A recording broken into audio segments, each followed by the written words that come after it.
Okay, the next step in the assessment of the higher cerebral function is to assess the speech.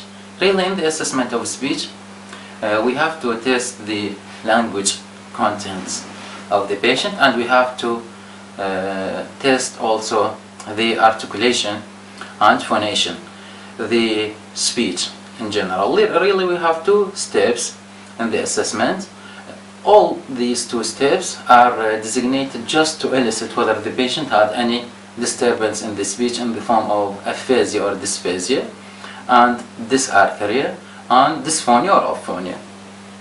What is meant by aphasia or dysphasia are usually used interchangeably during the clinical training, which means that the patient had a defect or difficulty in the language, while the dysarthria means that the patient had a difficulty in articulation, and that of dysphonia means decreased ability to vocalize, while aphonia means inability to vocalize.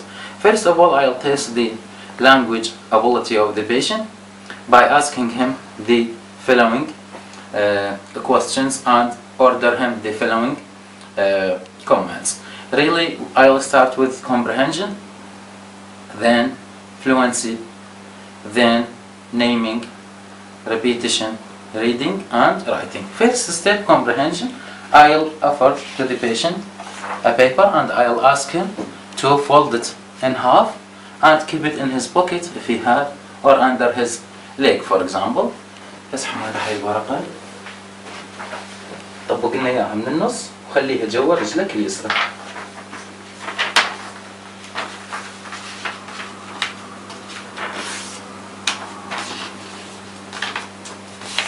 جوا رجلك اليسرى. Okay, we'll see these are three steps. The first one, the patient had taken the paper, fold it in half, and then keep it either in his pocket or under his leg. Really, when I order the examination or this test for the patient, I take a place behind the patient, or you can hide your mouth so as not to make the patient lip read you. This is the first step. The second step is the fluency of the patient. We have to ask him about his or her own story, but really our volunteer had no complaint, but I'll ask him about a previous complaint and to see his fluency in the speech. بس حماد تقدر ذاك اليوم تقول لنا شنو اللي صار عندك من دخل أو شيء؟ عندي ظهر الكهرباء. إيه بعد اللي بعدها شنو صار؟ صرت زين يعني بعدها أو شيء؟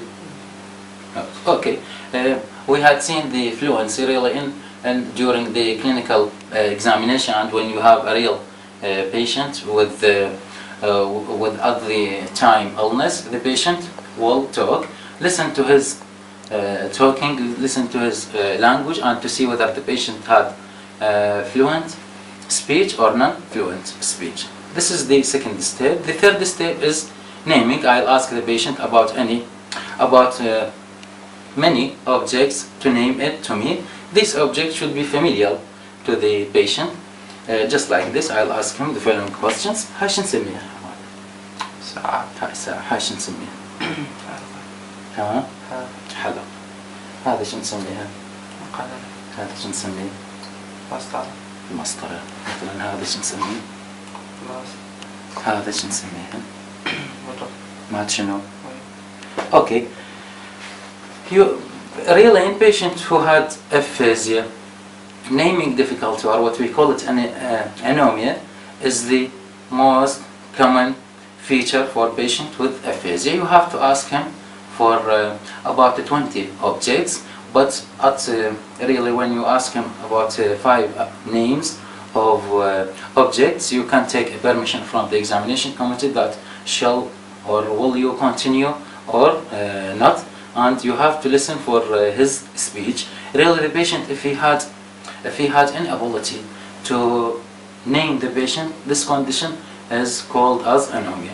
Sometimes patient may name the patient, but in the following manner. For example, when I ask him what is this, instead of saying this is a pen, he will say the thing that writes.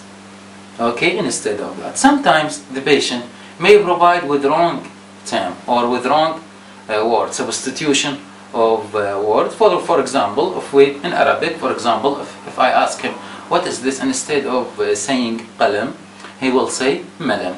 This condition, what we call it paraphasia, and we have many forms of paraphasia. This is the third state. The fourth state, I'll ask the patient simple sentence, and he had to repeat it after me. I'll ask him the following sentence. بس حماد تقدر تقول وراي ذهب الولد إلى المدرسة. ذهب الولد إلى المدرسة. Okay, this is a simple sentence just to test the patient's ability to repeat the sentence, or he had the capability to repeat the sentence or not. After that, I'll ask him to about the reading. Really, in reading, the best action is to ask the patient to read motor commands, motor acts. For example, I'll write for him the following sentences.